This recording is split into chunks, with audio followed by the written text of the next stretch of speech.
Tagore school पावड़ी की online class में आप सभी का एक बार फिर से स्वागत है। सभी स्टूडेंट को गुड मॉर्निंग। आज हमारा नेक्स्ट डे हो चुका है।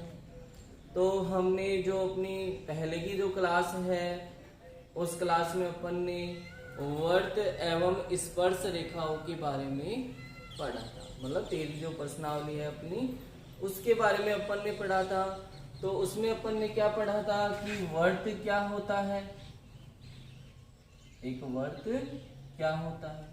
तो वर्त क्या होता है कि कोई भी निश्चित बिंदु हो और उस निश्चित बिंदु से समान दूरी पर यानी समदूरस्थ, उस निश्चित बिंदु से समान दूरी पर यानी समदूरस्थ बिंदुओं को मिलाने से बनी आकृति वर्त कहलाती है। जो वर्त होता है उस वर्त में जो निश्चित बिंदु लेते हैं बेटा अपन बीच में मिड पॉइंट में, उस बिंदु को हम क्या कहते हैं, उस बिंदु को हम केंद्र कहते हैं। उसको क्या कहते हैं, केंद्र कहते हैं। और बिंदुओं को मिलाने से जो वक्र बना है, मतलब जो चारों ओर अपन एक लाइन ड्रा की है, उस लाइन को उस वर्त की क्या कहते हैं, परिधि कहते हैं। फिर मैंने बात की थी कि त्रिज्या की, किसकी बात की थी, त्रिज्या की। तो त्रिज्या क्या होती है, वर्त के केंद्र से परिधि के बीच की जो दूरी होती है वो क्या कहलाती है, त्रिज्या कहलाती है। केंद्र से परिधि के बीच की दूरी क्या कहलाएगी बेटा, त्रिज्या कहलाती है। अब जो त्रिज्या होती है, एक वर्त में अपन बहुत सारी त्रिज्याएं खींच सकते हैं, ड्रा कर सकते हैं, और सभी त्रिज्याओं की लंबाई क्या होती है, समान ही होती है। तो ये ध्यान रखना है, एक ही वर्त की अगर त्रिज्या है तो वो त्रिज्याएं क्या होगी, समान होगी। फिर मैंने बात की थी त्रिज्या के बाद में व्यास की। तो ऐसा रेखाखंड जो वर्त की परिधि को दो बिंदुओं पर प्रतिच्छेद करे तथा कहां से गुजरे बेटा, केंद्र से गुजरे। कहां से गुजरे, ये इसमें इंपॉर्टेंट चीज है कि वो कहां से गुजरना चाहिए, केंद्र से गुजरना चाहिए। अगर केंद्र से गुजरता नहीं है तो उसे हम व्यास नहीं कह सकते हैं। फिर व्यास के बाद में मैंने बात की थी जीवा की। तो जीवा और जो व्यास है इन दोनों में समानता है। इन दोनों में क्या समानता है, समानता ये है कि दोनों ही वर्त की परिधि को प्रतिच्छेद करते हैं दो बिंदुओं पर। दोनों ही वर्त की परिधि को दो बिंदुओं पर क्या करते हैं, प्रतिच्छेद करते हैं। इतना ही है। व्यास के लिए एक कंडीशन और आ जाती है, जीवा के लिए और कोई कंडीशन नहीं है। जीवा के लिए कोई भी कंडीशन नहीं है, केवल दो बिंदुओं पर प्रतिच्छेद करना चाहिए। व्यास के लिए है कि दो बिंदुओं पर प्रतिच्छेद तो करना ही करना है, लेकिन हमें क्या करना चाहिए, केंद्र से गुजरना चाहिए। फिर मैंने बताया था कि जो वर्त होता है उसकी सबसे बड़ी जीवा क्या होती है, वर्त का व्यास होती है। सबसे बड़ी जीवा क्या होगी, वर्त का व्यास। व्यास जो होता है वो त्रिज्या का दुगुना होता है, यानी 2 into r, r यानी त्रिज्या रेडियस। तो वर्त व्यास जो होता है वो त्रिज्या का क्या होता है, दुगुना होता है। ये अपन ने पढ़ा था। अब बात करते हैं बिंदु की स्थिति की। फिर मैंने बताया था कि एक वर्त होता है तो समतल पे हमने उसको 3 भागों में विभाजित किया। पहला भाग बहिर्भाग यानी बाहर वाला भाग, दूसरा भाग परिसीमा यानी उस परिधि के ऊपर, तीसरा भाग अभ्यंतर का मतलब उस परिधि के अंदर की बात करें। जैसे मैं कह दूं आपको, बताओ वर्त का केंद्र कहाँ स्थित होता है, वर्त का केंद्र कहाँ स्थित होता है, तो केंद्र कहाँ होता है बेटा, अभ्यंतर। कहाँ होता है, अभ्यंतर में, यानी अंदर ही तो होता है इस परिधि के।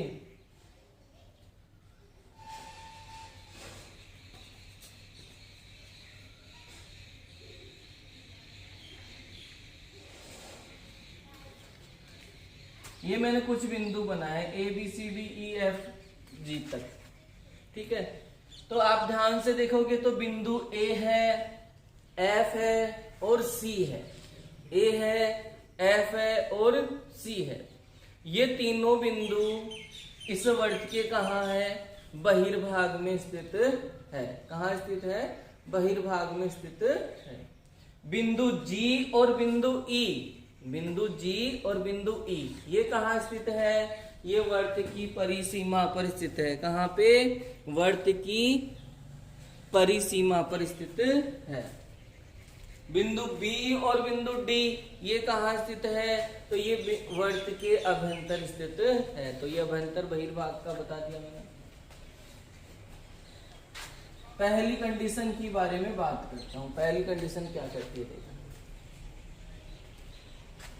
अब हम बात करेंगे स्पर्श रेखा की, लेकिन स्पर्श रेखा के बारे में बात करने से पहले एक चीज और देख लेते हैं।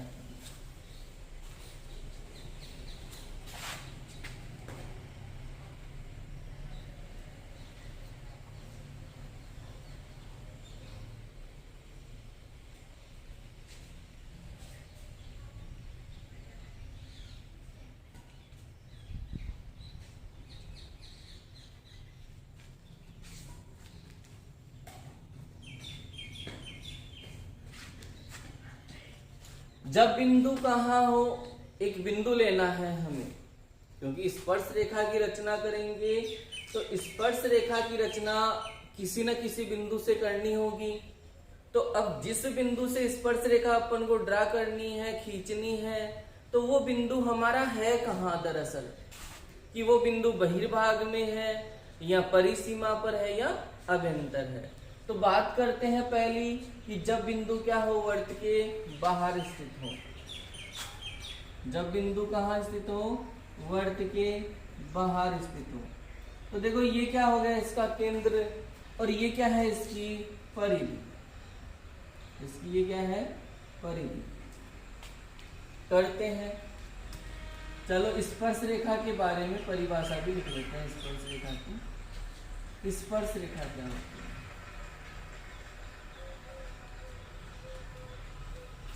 स्पर्श रेखा क्या होती है? वह रेखा जो वर्त की परिधि को स्पर्श करती है एक बिंदु पर। वह रेखा जो वर्त की परिधि को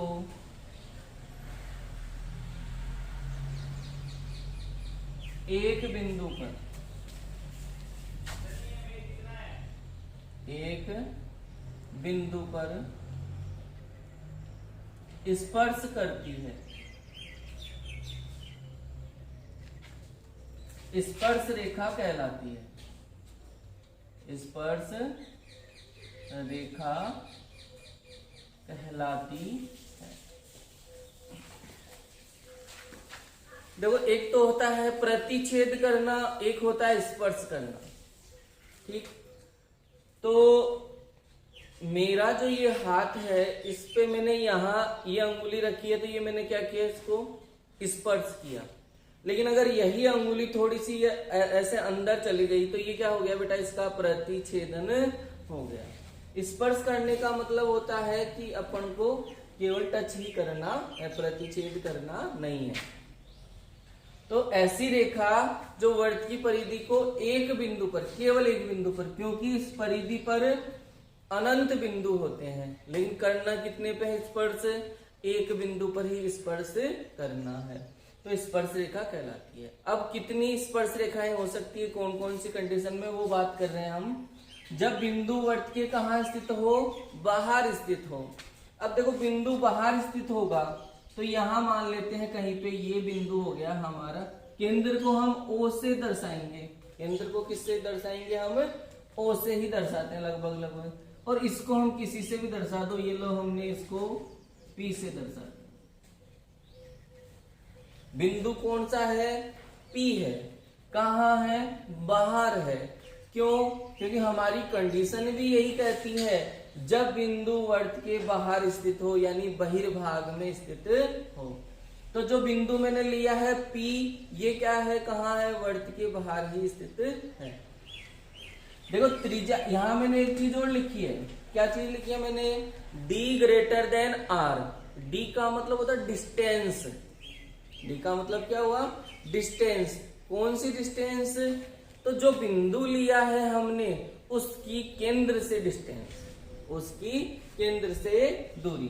देखो केंद्र ये रहा और बिंदु कहाँ ये रहा, तो ये वाली जो दूरी है ये क्या कहलाती है? d कहलाती है।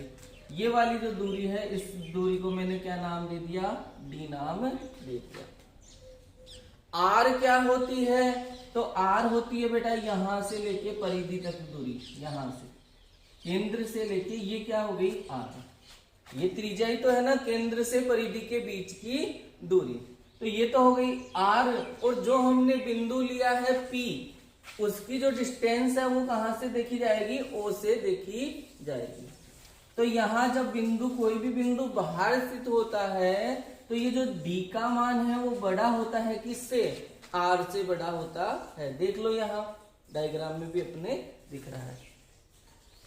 तो इसलिए लिखा है, आप कैसे डायरेक्ट अपन ऐसे भी लिख दें d ग्रेटर देन r, तो इसका मतलब हमें क्या पता होगा कि बिंदु कहाँ है? वर्त के बाहर स्थित है। कहाँ स्थित होगा? वर्त के बाहर स्थित होगा।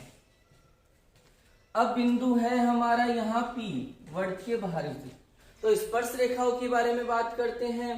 तो बेटा एक स्पर्श रेखा तो अपन इस प्रकार से खींच सकते हैं और एक स्पर्श रेखा इस प्रकार से। ये यहाँ पे A बिंदु पे स्पर्श करती है और ये यहाँ पे B बिंदु पर स्पर्श करती है।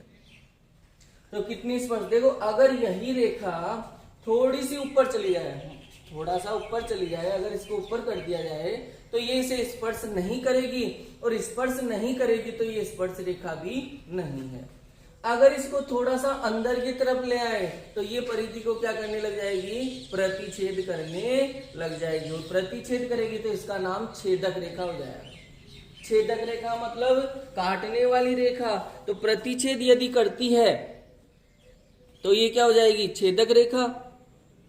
तो ये प्रतिच्छेद नहीं कर रही है, तो यहां ही रहेगी, ना तो ऊपर जाएगी और ना ही नीचे आएगी। तो स्पर्श रेखाओं की जो संख्या है, स्पर्श रेखा की जो संख्या है वो कितनी होगी बेटा? 2 होगी। कितनी होगी? 2 होगी। कब होगी? जब बिंदु वर्त के बाहर स्थित हो। जब बिंदु कहाँ स्थित हो? वर्त के बाहर स्थित होता है तो 2 स्पर्श रेखाओं की रचना की जा सकती है। तो ये आपको कंफर्म याद भी रहना चाहिए कि जब बिंदु वर्त के बाहर स्थित हो तो कितनी स्पर्श रेखा खींची जा सकती है? 2 स्पर्श रेखा खींची जा सकती है। अगला पॉइंट,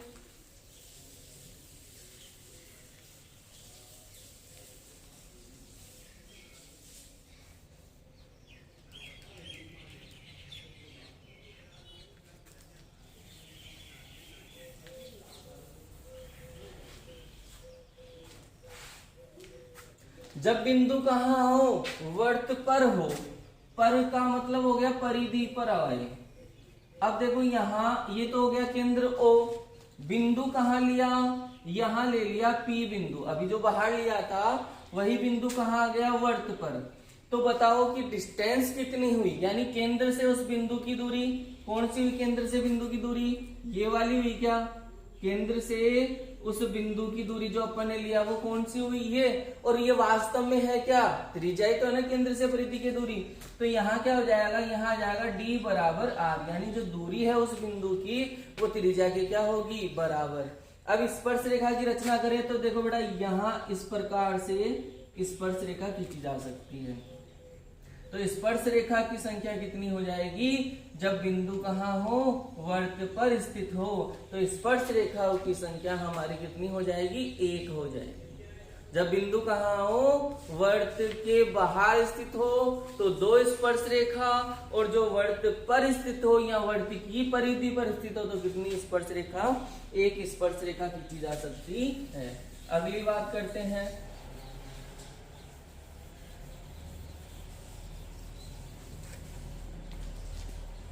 जब बिंदु वर्त में स्थित हो तो D और R ये अभी बताते हैं।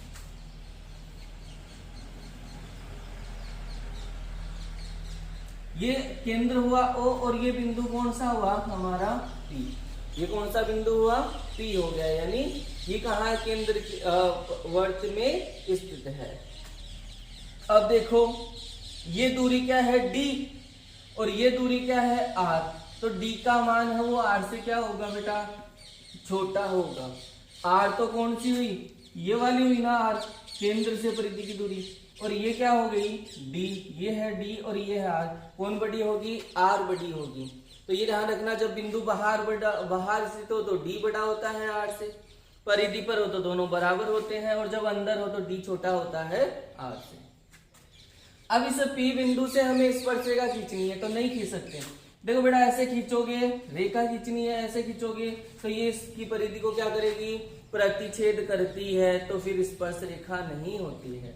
तो जब बिंदु वर्त में स्थित हो, अभ्यंतर में मतलब अंदर स्थित हो, तो स्पर्श रेखाओं की जो संख्या है वो कितनी होती है बेटा? 0 होती है। कितनी होती है? 0 होती है।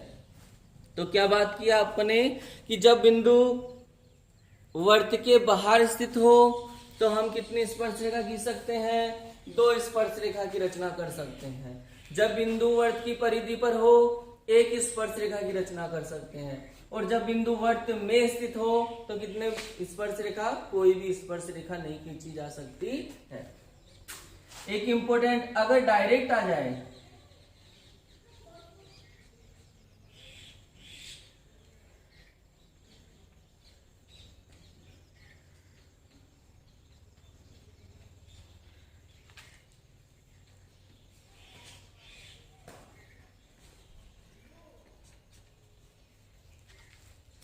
अगर कोई कंडीशन नहीं दे और पूछे कि वर्त की कितनी स्पर्श रेखा होती है, तो आपका आंसर क्या होगा? वर्त की अनंत स्पर्श रेखा हो सकती है। देखो ऐसे भी खींच सकते हैं, ऐसे भी खींच सकते हैं, ऐसे भी खींच सकते हैं, ऐसे ऐसे करके बहुत सारे खींच सकते हैं अपन।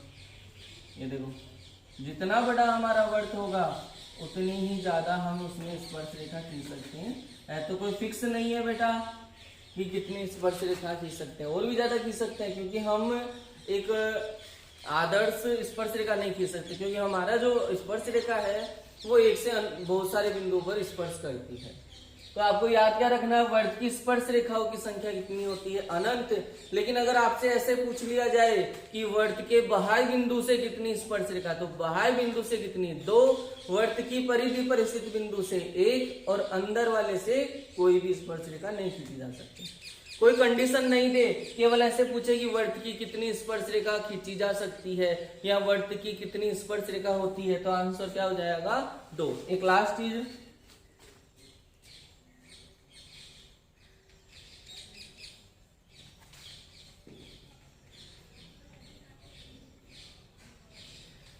एक वर्त की कितनी समांतर स्पर्श रेखा हो सकती है?